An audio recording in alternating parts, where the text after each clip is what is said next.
Girlanda tal-fjuri li l-kap tal-oppożizzjoni Adrian Delija ma riqiegħed quddiem it-tifkira tal-blogger Daphne Caruana Galizja fil-Belt komplet toħroġ fil-beraħ il-qasma bejn il-fazzjoni ta' Delija u l-eks kap nazzjonalista Simon Busuttil.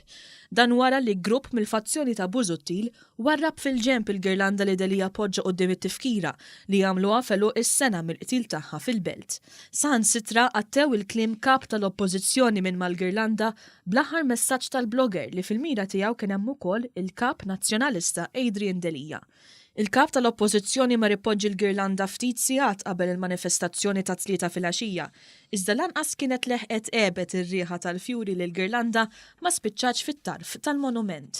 Din l-azzjoni urtat lil bosta fosthom lil kandidat tal-elezzjonijiet tal-Parlament Ewropew Dione Borch.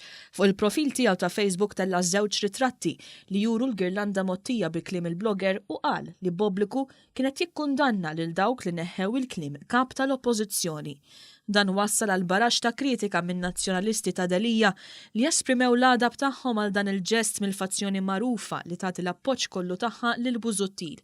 Tant li wħud minnhom qalu li dawn li ma jridux minn imissilhom ix-xema u l-fjuri tajċ kemm ċemplulhom biex jattendu għal viġilji u l-attivitajiet.